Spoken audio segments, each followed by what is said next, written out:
ನಮಸ್ಕಾರ ವೀಕ್ಷಕರೇ. ದೇವರ ವಿಗ್ರಹ, ದೇವರ ಸಾಮಗ್ರಿಗಳು ಅಥವಾ ದೇವರ ಕೋಣೆಯಲ್ಲಿರುವ ವಸ್ತುಗಳನ್ನು ಯಾವ ದಿನಗಳಂದು ಶುದ್ಧ ಮಾಡಿಕೊಳ್ಬೇಕು? ಎಷ್ಟೋ ಜನರಿಗೆ ಈ ಒಂದು ಗೊಂದಲ ಅನ್ನೋದು ಇದ್ದೇ ಇರುತ್ತೆ.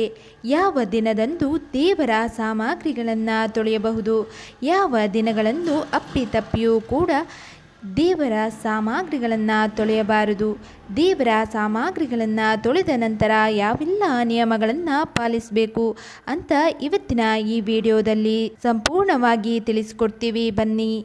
ನೀವಿನ್ನೂ ನಮ್ಮ ಧನಾಕರ್ಷಣೆ ಯೂಟ್ಯೂಬ್ ಚಾನಲನ್ನು ಸಬ್ಸ್ಕ್ರೈಬ್ ಮಾಡಿಕೊಳ್ಳಿಲ್ಲ ಅಂದರೆ ಈ ಕೂಡಲೇ ಸಬ್ಸ್ಕ್ರೈಬ್ ಮಾಡಿಕೊಂಡು ಪಕ್ಕದಲ್ಲೇ ಕಾಣುವಂತಹ ಬೆಲ್ ಬಟನ್ ಒತ್ತಿದರೆ ನಾವು ನೀಡುವ ಪ್ರತಿಯೊಂದು ದೈವ ಮಾಹಿತಿಗಳು ಉಚಿತವಾಗಿ ನಿಮ್ಮ ಮೊಬೈಲ್ಗೆ ಬರುತ್ತೆ.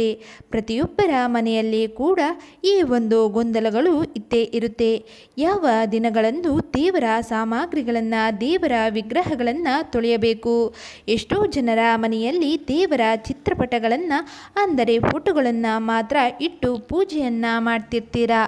ಇನ್ನು ಎಷ್ಟೋ ಕೆಲವು ಮನೆಗಳಲ್ಲಿ ದೇವರ ವಿಗ್ರಹಗಳನ್ನು, ಪ್ರತಿಮೆಗಳನ್ನು ಕೂಡ ಇಟ್ಟು ವಿಶೇಷವಾಗಿ ಅಭಿಷೇಕವನ್ನು ಪ್ರತಿನಿತ್ಯ ಮಾಡ್ತಾ ಪೂಜೆಯನ್ನು ನಡೆಸ್ತಾ ಇರ್ತೀರಾ. ಅಂಥವರು ಯಾವ ದಿನದಂದು ವಿಶೇಷವಾಗಿ ದೇವರ ಸಾಮಗ್ರಿಗಳನ್ನು ತೊಳೆಯಬೇಕು, ಯಾವ ದಿನ ತೊಳೆಯಬಾರದು ಅಂತ ನೋಡೋದಾದರೆ ಮಂಗಳವಾರದ ದಿನ, ಶುಕ್ರವಾರದ ದಿನ, ಭಾನುವಾರದ ದಿನ ದೇವರ ಸಾಮಗ್ರಿಗಳನ್ನು ಶುಭ್ರಗೊಳಿಸಬಾರದು. ಅಮಾವಾಸ್ಯೆ ದಿನ ಆಗಿರಬಹುದು, ಹುಣ್ಣಿಮೆ ದಿನವೂ ಸಹ ನೀವು ದೇವರ ವಿಗ್ರಹಗಳನ್ನು ತೊಳೆಯಬಾರದು. ವಾರಕ್ಕೆ ಒಂದು ಬಾರಿ ಯಾವುದಾದರೂ ಒಂದು ದಿನ ನೀವು ಇಡೀ ದೇವರ ಕೋಣೆಯಲ್ಲಿ ಇರತಕ್ಕಂತಹ ಪ್ರತಿ ವಿಗ್ರಹ, ಪ್ರತಿಮೆಗಳು, ಪೂಜಾ ಸಾಮಗ್ರಿಗಳು, ದೇವರ ಚಿತ್ರಪಟಗಳನ್ನು ವಿಶೇಷವಾಗಿ ಶುಚಿಗೊಳಿಸಬೇಕು. ದೀಪಾರಾಧನೆ ಮಾಡೋದಾದರೆ ನೆಲದ ಮೇಲೆ ಚೆಲ್ಲಿರತಕ್ಕಂತಹ ಎಣ್ಣೆ ಆಗಿರಬಹುದು, ಕರ್ಪೂರದ ಹೊಗೆಯಿಂದ ಸೃಷ್ಟಿಯಾದ ಧೂಳು ಅಥವಾ ದುಂಪಾಗಿರಬಹುದು. ಇದನ್ನು ವಾರಕ್ಕೆ ಒಂದು ಬಾರಿಯಾದರೂ ಕೂಡ ನೀವು ಸ್ವಚ್ಛಗೊಳಿಸಬೇಕಾಗತ್ತೆ. ಮಂಗಳವಾರ, ಶುಕ್ರವಾರದ ದಿನ ದೇವರ ವಿಗ್ರಹಗಳನ್ನು ತೊಳೆಯಬಾರದು ಎಂಬುದು ಸಾಧಾರಣ ನಿಯಮ.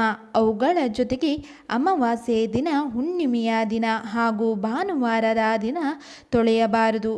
ಈ ದಿನಗಳನ್ನು ಇವತ್ತೇ ನಿಮ್ಮ ಮನೆಯ ಕ್ಯಾಲೆಂಡರ್ನಲ್ಲಿ ಗುರುತು ಮಾಡಿ ಇಟ್ಕೊಂಡ್ರೆ ಒಳ್ಳೆಯದು. ಮಂಗಳವಾರ, ಶುಕ್ರವಾರ, ಭಾನುವಾರ, ಅಮಾವಾಸ್ಯೆ ಹಾಗೂ ಹುಣ್ಣಿಮೆಯ ಈ 5 ದಿನಗಳಂದು ನೀವು ಯಾವುದೇ ಕಾರಣಕ್ಕೂ ದೇವರ ವಿಗ್ರಹ ಅಥವಾ ದೇವರ ಸಾಮಗ್ರಿಗಳನ್ನು ತೊಳೆಯಬಾರದು. ಇದನ್ನು ಹೊರತುಪಡಿಸಿ ನಿಮ್ಮ ವಂಶದಲ್ಲಿ ಅಥವಾ ನಿಮ್ಮ ಕುಟುಂಬದಲ್ಲಿ ಏನಾದರೂ ವಿಶೇಷ ಪದ್ಧತಿಗಳು ಅಥವಾ ನಿಯಮಗಳು ಇತ್ತು ಅನ್ನೋದಾದರೆ ಅದನ್ನು ತಪ್ಪದೇ ಪಾಲಿಸಿ. ದೇವರ ಚಿತ್ರಪಟಗಳಿಗೆ ಅಥವಾ ವಿಗ್ರಹಗಳಿಗೆ ನೀವು ಮೊದಲು ಗಂಧದ ಬೊಟ್ಟನ್ನು ಇಟ್ಟು ನಂತರ ಕುಂಕುಮದ ಬೊಟ್ಟನ್ನು ಇಡ್ತೀರಾ. ಈ ಒಂದು ನಿಯಮವನ್ನು ಕೂಡ ಪಾಲಿಸಬಹುದು. ಇನ್ನು ಕೆಲವರು ಕುಂಕುಮಕ್ಕೆ ಸ್ವಲ್ಪ ತುಪ್ಪವನ್ನು ಬೆರೆಸಿ ದೇವರ ವಿಗ್ರಹ ಅಥವಾ ಚಿತ್ರಪಟಗಳಿಗೆ ಬೊಟ್ಟನ್ನು ಇಡ್ತಾರೆ. ಈ ಒಂದು ಪದ್ಧತಿಯನ್ನು ಕೂಡ ನೀವು ಪಾಲಿಸಿ. ಇಲ್ಲವಾದರೆ ಅಷ್ಟಗಂಧದ ಡಬ್ಬಿ ಅಂತ ಸಿಗುತ್ತೆ. ಆ ಒಂದು ಅಷ್ಟಗಂಧದ ಡಬ್ಬಿಯನ್ನು ಮನೆಗೆ ತಂದು ಇಟ್ಕೊಂಡು ಅದಕ್ಕೆ ಸ್ವಲ್ಪ ನೀರನ್ನು ಬೆರೆಸಿ ಮೊದಲು ಅಷ್ಟಗಂಧದ ಬೊಟ್ಟನ್ನು ಇಟ್ಟು ನಂತರ ಕುಂಕುಮದ ಬೊಟ್ಟನ್ನು ಇಟ್ಟು ವಿಶೇಷವಾಗಿ ದೇವರ ಪೂಜೆಯನ್ನು ಮಾಡಬಹುದು. ಈ ವಿಧವನ್ನು ಕೂಡ ನೀವು ಪಾಲಿಸಬಹುದು. ಹೀಗೆ ಮಾಡಿದರೆ ಗಂಧ ಹಾಗೂ ಕುಂಕುಮ ಈ ಎರಡನ್ನು ಅರ್ಪಿಸಿದ ಸಂಪೂರ್ಣ ಫಲ ಅನ್ನೋದು ಪ್ರಾಪ್ತಿಯಾಗುತ್ತೆ. ಜೊತೆಗೆ ದೇವರಿಗೆ ಮುಡಿಸಿದ ಅಥವಾ ಅಲಂಕಾರ ಮಾಡಿದ ಫಲ ಪುಷ್ಪಗಳನ್ನು ಪ್ರತಿನಿತ್ಯ ತೆಗೆಯಬೇಕಾಗತ್ತೆ. ಮತ್ತು 2-3 ದಿನ ಹೂಗಳು ಚೆನ್ನಾಗಿದೆ ಅಂತ ಹಾಗೆಯೇ ಬಿಡಬಾರದು. ನೆನ್ನೆಯ ಹೂವು ಇವತ್ತು ಇಡಬಾರದು, ಅದು ನಿಯಮ. ದೇವರಿಗೆ ಕೆಲವು 2 ಹೂವನ್ನು ಭಕ್ತಿಯಿಂದ ಇಟ್ಟರೂ ಕೂಡ ಈ ಒಂದು ನಿಯಮವನ್ನು ತಪ್ಪದೇ ಪಾಲಿಸಬೇಕು.